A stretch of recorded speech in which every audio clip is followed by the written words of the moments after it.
we looked at mm, the why of why we are in healthcare. And this is something that a lot of people don't, everyone can tell you what they do, how they do it, and who they do it with. But most people don't understand why they are doing whatever it is that they're doing. One of the things that I spent time in my clinic getting my team aligned was to get everyone to understand why they were reporting in to the clinic every morning. And I call that the grounding principle or the grounding narrative. See, we all live life in a story. Life comes at us as events that come to us, but and we see this. We have five senses, we have a body that allows us to perceive the events of life as they come to us. But that's not just it. As these events come to us, we have a mechanism in ourselves, each one of us, that makes a story out of it. There makes a judgment, an assessment, an interpretation, uh, puts a value to it, puts a hierarchy to it, compares it with something that you like or you dislike, and puts a certain decision about it. This story about the events just happens. For the most part, the stories of our life are not meditated.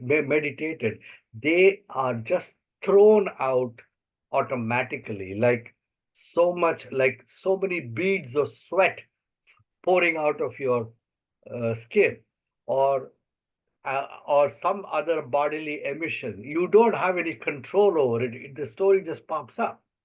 And usually the story is predicated by some other past event that has triggered something similar, right? Most of us conduct our businesses just based on that.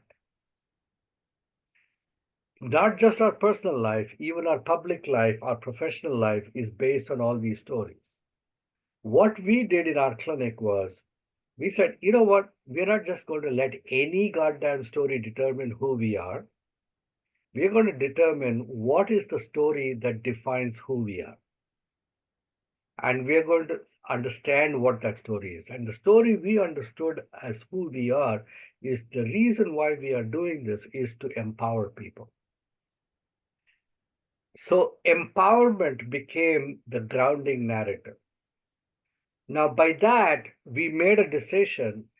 It's no good to be empowering to the patient and disempowering to ourselves.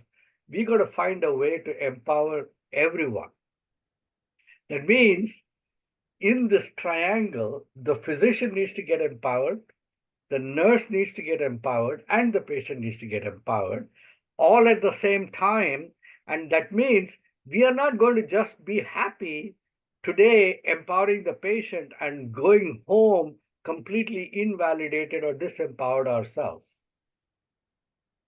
We are not going to be happy just validated and empowered ourselves with a completely disgruntled and bird up, flipping the bird to the patient. All right. We are not going to go home empowered physician, empowered patient with a nurse willing to basically, uh, hang herself from the ceiling rafters, so that's not going to happen either. So we are going to find a way such that each one of us gets value out of this equation. And that is why we are here. So that is why you are showing up this morning at work, to make sure that everything you do makes sure that everyone goes home a winner and no one gets home to win at the expense of somebody else.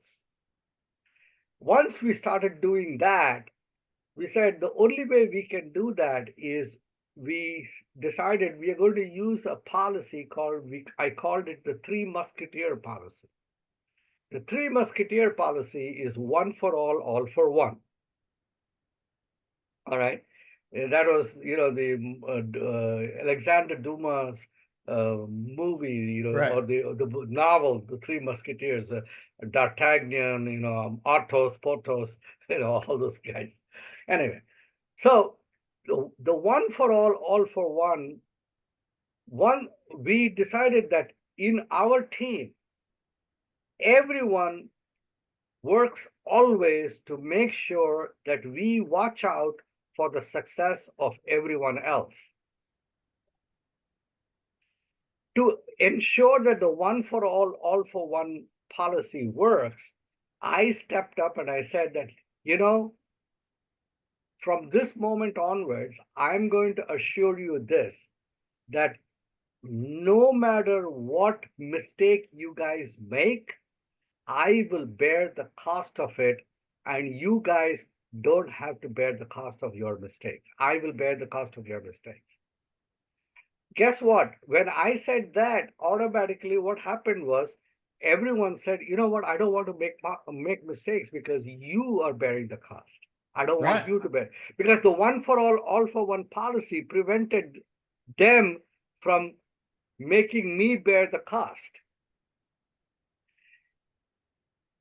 You see how empowerment becomes automatic Right. now. No. But empowerment would not happen if we didn't you make that our grounding principle. So every action we did, we asked ourselves, does this work in this system? And if it doesn't work, we said no. So when an insurer came and said, this is our rate, we said, you know what, I won't take this. All right, I won't take this. And when they said that, oh, we are going to deny you this medication or that medication, we went around and told the patient, listen, this is your plan.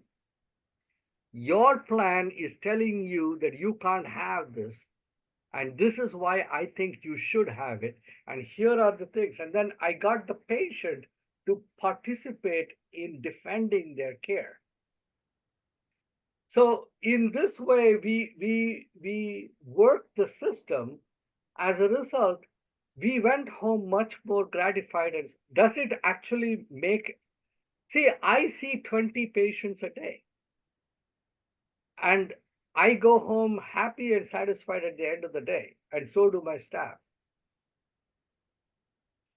This happens because of this system. That's all we did. That's where I said leadership. Now you can do this across the board in growing levels, but at every point you need to find two things: a grounding narrative, and then build that grounding narrative to be supported by the Three Musketeer policy. It always works. Wow.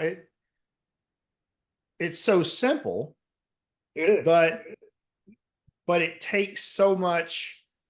It takes full dedication to it, right? It does. Yep, It takes full dedication to that, because one piece of that falls off, then the whole thing spins out of control, right? that's The right. whole thing Yeah. spins out of control if your team, if the empowerment is not there, if they're not bought into it. Okay, so when I say it spins out of Let me control, if let someone's me not bought explain into this working, let me explain to you what it takes to make it work. Um, my my front desk lady is a girl who lost her. She's paraplegic. She doesn't have her legs. Um, at work, we she has a scooter that we got her. The mobile chair, but that's bought right? by the clinic. The clinic bought it for her to make her work, to make her work easy, so she doesn't have to struggle to move around. And we got her $40,000 robot legs that allow her to walk at home. See, Wow. we do these things to each other to make sure that they are validated, that are actually they actually are part of the team. You see, it's not just like, oh, I'm going to give you a bonus check. You know, in my clinic, my staff get a bonus every 3 months. And the bonus is not small. It's $1,000, $1,500 each person. And the clinic bears the taxes of that. So it's actually $1,500 in their pocket. The actual cost is higher. See, these are things that we do for our staff. It is important. So, you know, it is not simply putting a button on your shirt and saying, I'm empowered. That is not the way we do it.